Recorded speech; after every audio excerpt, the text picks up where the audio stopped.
Extravaganza, bitch! Oh, hello there. Welcome to day one of the Harry Potter Extravaganza. Today we'll be talking about how I got into Harry Potter and some particular changes it had on my life.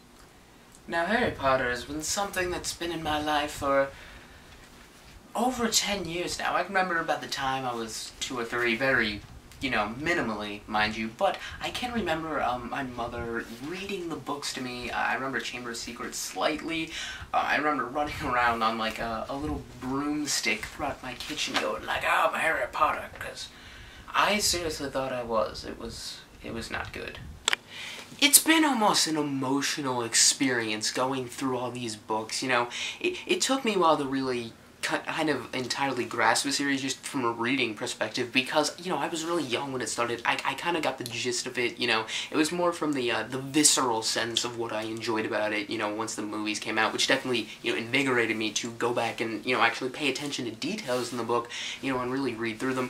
I think Prisoner of Azkaban was the first one I entirely read on my own, given I took me a very long time, and I probably still didn't grasp it very much, but by the time Order of the Phoenix came out, I started to be able to really get more into them, and very towards the end, I was really into them. I reread the series a bunch of times, because my grasp range started to increase, and I was able to really, get these books, and when I did, I fell in love.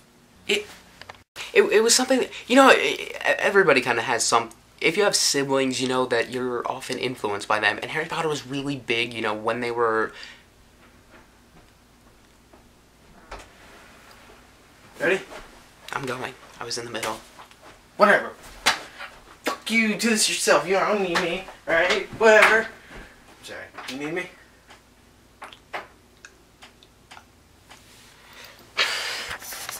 If you have, like, a sibling or something, you know what it's like to be influenced by them. And Harry Potter was really big, when they were around my age, back in the late 90s, early dolos, and, right before the movie came out. And we also had neighbors that were also really into it. They really liked it. And it kind of, it rubbed off on me, because eventually we moved out of there, and we went back. I don't know if it was the midnight or not, but it was definitely opening. It was definitely around the opening of Sorcerer's Stone. We went and saw the movie, and I think, yeah, that's really where it really began. I mean, I remember before the movies came out, I still knew what it was going in, but that's where it began. And I really am so thankful for that influence, because I've made a lot of friends, or I haven't entirely made friends from Harry Potter, but I've certainly grown stronger connections. Like, when I find out someone's a Harry Potter fan, which is, a lot of people, but it's definitely, it's something to talk about. It's a common thread, and that's something I love about it, is because you can have these conversations with people, you just met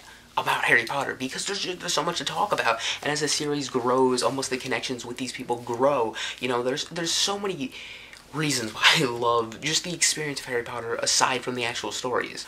I mean, when I first saw that movie, it was like this feeling of wonder, like the flying scenes, Quidditch, it took me by storm. I wanted to go out that night and just read all the books. There was only like 3 or 4 out at the time, but it really gave me this sense that I knew I was going to develop a love for the series, even though I couldn't really grasp it yet. And certainly some of the deeper complexities eluded me until I got older, but still, at the time, Sorcerer's Stone, it develops from this childlike story to this really almost adult, really stories that can penetrate age barriers and everybody can enjoy, because there's something in there for everyone. Sure, it got darker and it got grittier, and I still look back at Sorcerer's Stone, yes, there are things that are slightly more childish, but I really like, if you took the dark, gritty tone of the later series and applied it to the story of when Harry was young, it wouldn't have worked.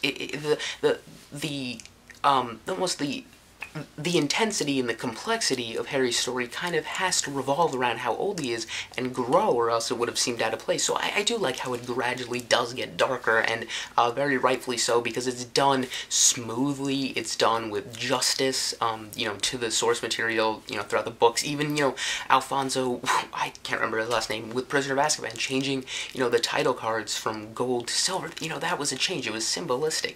Really, his visual style, changing from Chris Columbus is really shows the change of the characters there, just as the change of Richard Harris to Michael Gambon. You know, things like that. It's how I grew with Harry Potter and how I got into Harry Potter. In some ways, I wish I was older to truly remember what it was like when Harry Potter first started, so I could have experienced from start to finish. But I'm still really glad that I got, I got into it as early as I can, because I feel like if I just got into it now, I'd feel like I'd be missing so much now that it's essentially ending. But I hope it does live on, because it's something that's been with me for so long, and I really just hope it doesn't die out, and I don't think it will. If only this actually worked, it could prove useful. I mean, I remember a lot of specific instances. I remember going to the bookstore to getting a lot of these books, right as they open. I remember going to... it's one of the few, long-running series. I remember seeing every movie in theaters. I remember specific things that happened. It's truly been an experience. I'm just happy about Harry Potter in general, and that's how I got into it, more or less so. Probably delved off into other things, but tell me, commenters, how you got into Harry Potter. Was it a while ago? Was it recent? Tell me how it happened, and I hope you enjoy the first day. It's gonna get bigger, it's gonna get better. Hope you like the Harry Potter Extravaganza Day 1. We'll see you within the next day or so for the start of the reviews with Harry Potter and the Sorcerer's Stone book and movie review. So I'll see you then.